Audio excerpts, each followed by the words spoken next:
La santé au naturel avec Olivier, notre naturopathe. Bonjour Olivier. Bonjour Hervé. Aujourd'hui, nous allons aborder un sujet, le manger tout cru. Oui, c'est une question d'un auditeur. Oui, c'est pas une histoire, manger tout cru. Ah, c'est particulier, tout le monde n'est pas habitué à manger du cru et pourtant il faut du cru dans l'alimentation. Est-ce que c'est vrai, en deux phrases, est-ce qu'on peut manger tout cru? Il y a des gens qui mangent tout cru, tout à D'accord. fait. C'est quand même techniquement, c'est pas évident à faire dans nos sociétés. Donc l'idée, c'est pas forcément de manger tout cru, mais c'est d'en manger le plus possible. Après, voilà, on adapte en fonction de notre intestin. Déjà, c'est lui quand même qui va nous dire. Donc il y a plus de bénéfices pour l'organisme à manger tout cru que manger cuisiné, voire bouilli. Tout à fait, et c'est ce qu'on va expliquer dans cette chronique. Le cru est quand même précieux et on va expliquer pourquoi. D'accord. C'est parti. Donc, plusieurs arguments pour expliquer ça. Déjà, on va regarder les nutriments. Ce qui nous intéresse quand on mange, c'est d'avoir des vitamines, c'est d'avoir des minéraux, c'est d'avoir des protéines, c'est d'avoir des fibres. C'est ça qui nous intéresse dans les aliments. Et le souci, c'est que c'est difficile de trouver. Il faut manger quand même des grosses quantités, il faut manger des aliments qui soient peu abîmés, qui soient de bonne qualité pour avoir tout ce dont on a besoin. Et donc, je vais vous donner quelques exemples. Par exemple, vitamine A. La vitamine A, c'est une vitamine qui est très importante pour la vision, qui est importante pour la croissance des os, pour la reproduction, pour la régulation du système immunitaire, qui va contribuer aussi à la santé de la peau et des muqueuses, donc vitamine importante, comme toutes. Et cette vitamine, il nous en faut 750 microgrammes par jour. Cette quantité de vitamines, on va pouvoir les trouver dans 223 grammes de jaune d'œuf cru. Ah oui. Si on fait cuire le jaune, il faudra en manger 285 grammes pour avoir nos 750 microgrammes de vitamines. Donc ça veut dire qu'il faudra en manger plus quand il est cuit. Ce qui montre que la cuisson a détruit une partie de la vitamine. Donc ça ne détruit pas tout, mais ça veut dire qu'il y en a moins. Donc déjà que ce n'est pas forcément évident, on ne va pas manger 200 grammes de jaune d'œuf, évidemment, c'est beaucoup trop pour avoir tout ça. Donc on va en trouver dans d'autres aliments, heureusement. Mais le fait de le faire cuire, il y en a moins, donc ça veut dire qu'il va falloir en trouver ailleurs d'une autre façon. Ça, c'était la vitamine A. On peut prendre un autre exemple, la vitamine B5. Elle va être importante pour la synthèse des hormones. Elle va être des neurotransmetteurs aussi, pour la transmission nerveuse. Donc c'est une vitamine B, donc plus sur le cerveau. Mais elle va être aussi importante pour la production des globules rouges. Important, les globules rouges pour oxygéner tout le corps. Elle est importante aussi pour la division des cellules, pour produire de l'énergie. Donc la vitamine B5, on est encore sur une vitamine importante. Celle-là, il nous en faut 6 mg par jour, tous les jours. Comme la vitamine A, 750 microgrammes, c'était tous les jours. Donc il faut trouver ça tous les jours. Donc vitamine B5, 6 mg par jour, ça veut dire qu'on va trouver ça dans 123 grammes de jaune d'œuf cru. Pareil, si on fait cuire le jaune d'œuf, il faudra en manger cette fois-ci 132 grammes.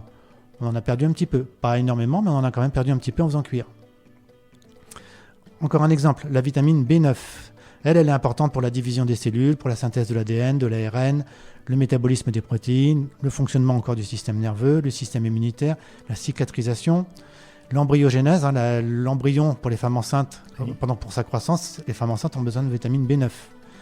Cette vitamine, il nous en faut à peu près 330 microgrammes par jour. Ça, on va le trouver dans 556 grammes de carottes crues. J'ai fait les calculs. Carottes crues, 500 grammes, un peu plus de 500 grammes de carottes crues. Si on fait cuire les carottes, il faudra en manger 1,4 kg pour trouver cette vitamine. Donc vous voyez, là encore l'exemple, l'intérêt de manger une salade de carottes crues par exemple, on va y trouver beaucoup plus de vitamine B9, donc vitamine, on a vu, importante, que si on fait cuire les carottes.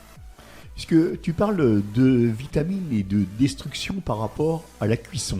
C'est ça. Et il y a aussi d'autres moyens de conservation qui peuvent aussi détruire, tels que la congélation, la déshydratation. Est-ce que tout ça aussi, ça a un incident sur les vitamines? Tout à fait. Laisser les légumes vieillir au frigo, pareil, ils vont perdre de leurs nutriments, ça s'abîme. La congélation. Oui, la congélation ne va pas avoir un impact énorme sur les vitamines, un petit peu forcément, mais ça va avoir plus d'impact sur les acides gras précieux comme les oméga 3. Oui. Donc le poisson riche en oméga 3, si on le congèle, au bout de 3, 4 mois, 6 mois, il n'y en a quasiment plus. D'accord. Mais donc il faut mieux redire un petit peu comme moi, ma devise, il faut mieux un bon congelé qu'un mauvais cru qui a traîné pendant 8 ou 15 jours sur l'étal. Exactement. Après, suivant les nutriments, suivant Oui. les systèmes de conservation, eh ben, on va préserver certains nutriments et pas d'autres. Donc c'est aussi la diversité des systèmes qui va être intéressante. Donc faire du congelé, faire de la déshydratation, voilà, varier un petit peu les plaisirs pour pouvoir justement avoir quand même conserver des nutriments. Mais on en revient toujours à la même idée, c'est qu'il faut diversifier notre alimentation pour avoir de tout. Et revient à dire aussi qu'il faut mieux aller dans son jardin cueillir les légumes que d'acheter au supermarché un légume qu'on ne sait pas depuis C'est combien ça, de temps il a exactement. été récolté. Hein. C'est ça. Dans l'idéal, il faut des légumes frais, bio, crus.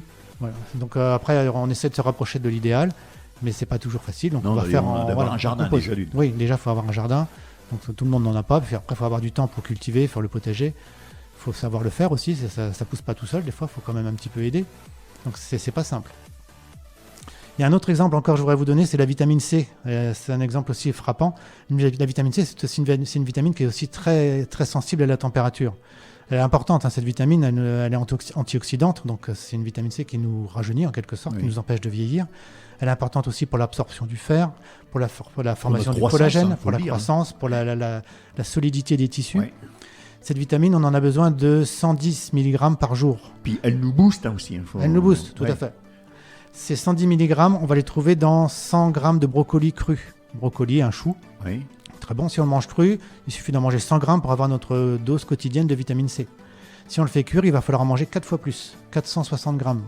Alors on nous fait miroiter depuis des années, une orange c'est le summum en vitamine C. C'est faux, hein. Oui, c'est tout à fait. Il y a plus de vitamine C dans le brocoli Oui, que Et- dans une orange. que dans une orange. Et l'avantage du brocoli, c'est qu'il n'est pas acide comme peut l'être l'orange. Donc un nutriment intéressant. Donc voilà, à travers ces quelques vitamines, on a la même chose aussi avec les fibres. Les fibres, on en a besoin de 30 g par jour. L'oignon cru va en contenir 4,3 pour 100 g. Si on le fait cuire, il n'a plus que 3 grammes. Donc là aussi, même les fibres, on pourrait penser que c'est résistant, que ça va tenir à la cuisson, on en perd quand même un petit peu en faisant cuire.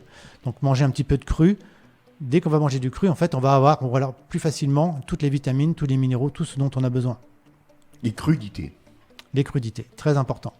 Et après, il y a d'autres moyens aussi d'augmenter dans les nutriments les vitamines, c'est de faire des graines germées, les fameuses graines germées. Quand on fait germer du tournesol, de l'alfalfa, fenugrec, des lentilles, quand on fait germer, on augmente toutes les vitamines qu'il y a dedans. Le taux de vitamine C est multiplié par 5 dans les graines germées. 5 fois plus de vitamine C quand on fait germer pendant quelques heures des graines. La vitamine B2, E, A, toutes ces vitamines, elles sont multipliées par 3. Donc le fait de faire germer des graines, ça permet d'avoir encore plus de nutriments. Et comme on fait la chasse pour en avoir le plus possible, c'est une piste précieuse pour en avoir. Et donc voilà, il faut se souvenir que tous ces nutriments sont abîmés par la chaleur. Pas forcément détruits à 100%, mais ils sont abîmés. Donc ça va être intéressant de s'intéresser à comment on fait cuire, comment on va faire cuire nos aliments pour essayer de les abîmer le moins possible. Si on ne mange pas cru, au moins ne pas trop abîmer par la chaleur. La vapeur douce, quand on fait cuire à la vapeur, on fait cuire à 95 degrés. Donc là, on ne va pas trop abîmer. Si on fait cuire à la casserole, si on fait cuire dans une cocotte, ça va bouillir. Donc là, on est à 100 degrés. Et ces fours à basse température, où c'est que tu cuis à 70, 75 degrés? C'est ça. L'idée, c'est de faire chauffer le moins possible les aliments. L'autocuiseur, la cocotte minute, on fait cuire à 118 degrés. Ça, c'est mort, ça. Donc on a détruit Le quand même beaucoup de choses. et tout ce qui s'ensuit. Les frites, quand on fait des frites, le premier C'est bain, il 180 doit être degrés. entre 150 et 160 pour le premier bain. Ouais. Et le deuxième bain, 180, 190 degrés. Ouais. On est quasiment à 200 degrés pour faire cuire. Bon, je vous laisse imaginer ce qui va rester dans les pommes de terre. La fécule. L'amidon, voilà. L'amidon, oui. Mais il va être un petit peu abîmé. Un gâteau, quand on fait un gâteau, on fait cuire à 180 degrés lui aussi. Ouais. Donc voilà, ça. Oui, on voire fait même plus beaucoup, pour un feuilletage. Hein. voire même plus. Et c'est ça l'inconvénient en fait de la cuisson. En fait, quand on fait des hautes températures, on va faire ce qu'on appelle des réactions de Maillard. C'est-à-dire que les sucres qui sont dans les aliments vont réagir avec les acides aminés. Et ça, c'est intéressant. Plus la température de cuisson est élevée, plus il va y avoir de réactions de Maillard rapidement.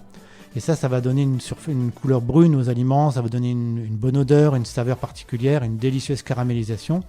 Mais ça va générer aussi plein de composés toxiques, en particulier des composés cancérogènes, des acrylamides, des hydrocarbures polycycliques, plein de choses sympathiques comme fait ça. penser au barbecue, ça. Voilà, plus on fait griller, plus c'est noir, plus ça a chauffé, plus on génère des composés comme ça cancérogènes. Et ça va aussi dégrader les acides aminés, ça va les rendre donc moins intéressants au niveau nutritionnel. Donc on va aussi perdre des protéines. Il y a une expression qui résume ça très bien, hein. Quand on dit c'est cuit, c'est pour dire c'est fichu. Hein. Ouais. Mais dis donc, puisque tu parles de haute température, tu sais qu'en cuisson haute température, est-ce qu'on ne garde pas quand même certaines nutritions, vu que haute température dit cuisson réduite dans le temps? Oui, tout à fait. Après, il faut aussi relativiser un petit peu quand c'est surtout l'extérieur qui va être très cuit. Donc les composés de maillard sont à l'extérieur. Après, on a une couche qui va être très cuite et l'intérieur en général va rester pas trop cuit. Donc si on fait abstraction de ce qui est autour, l'intérieur reste intéressant. Parce que c'est saisi en gros. Tout à fait, c'est saisi. Mais on va quand même générer par ce système-là des composés de maillard. C'est ce qui donne le bon goût, mais c'est aussi ce qui va donner tous ces composés cancérogènes. Donc c'est ça l'idée, c'est ce que je disais tout à l'heure, c'est d'essayer de manger le plus possible de cru en fonction de la tolérance de l'intestin, en fonction de ce qu'on peut faire. Mais l'idée c'est d'essayer de mettre du cru à chaque fois qu'on peut, parce que c'est là qu'on va avoir le plus de vitamines, de minéraux, de protéines intactes et le moins de composés plus ou moins toxiques. Donc pareil dans les fromages, parce qu'on nous vend toujours des fromages avec l'Europe, on nous dit fromage pasteurisé, fromage stérilisé entre parenthèses, il faut le dire. Oui. Rien ne vaut un fromage au lait cru alors. Et oui, parce que là, si on stérilise, on tue toutes les bactéries, tous les ferments qu'il pouvait y avoir dedans et qui sont intéressants. Les ferments améliorent notre microbiote, donc ils sont précieux. Bon, malheureusement, quand on fait beaucoup d'industriels, avec les ferments, il peut y avoir des bactéries pathogènes, toxiques, d'où l'idée de vouloir stériliser tout, mais c'est pas forcément idéal. Je vais te dire, récemment, j'ai regardé sur un reblochon.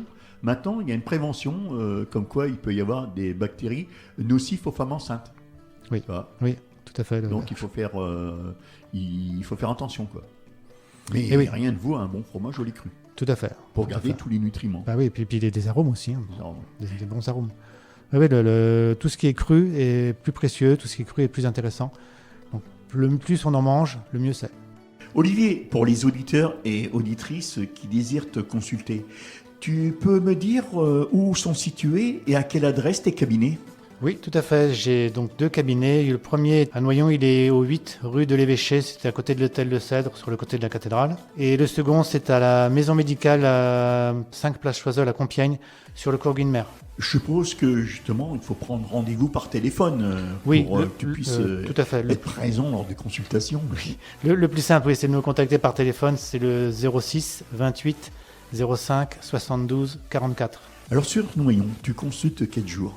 Alors le Noyon, j'y suis le lundi, tous les lundis. Et sur Compiègne, c'est du mercredi, jeudi, vendredi, samedi, toute la fin de semaine en fait. Tous les renseignements que tu donnes dans cette chronique, on retrouve tout ça sur ton site internet. Et on peut prendre aussi rendez-vous pour qu'on te consulte sur Compiègne ou sur Noyon. Oui, absolument. Il y a un formulaire de contact sur le site naturopathe-noyon.fr, donc on peut me contacter par là. J'ai mis quelques articles aussi avec de l'information qui reprend des fois certaines chroniques. Donc vous pouvez compléter vos informations en allant sur le site, tout à fait. Sans quoi, tu as une adresse mail? Alors l'adresse mail, oui, tout à fait. C'est contact@naturopathe-du6, donc le -o, noyon.fr. On peut te voir sur Facebook? Alors, il y a une page Facebook, tout à fait. Pour me trouver sur Facebook, c'est Olivier Villemin, naturopathe.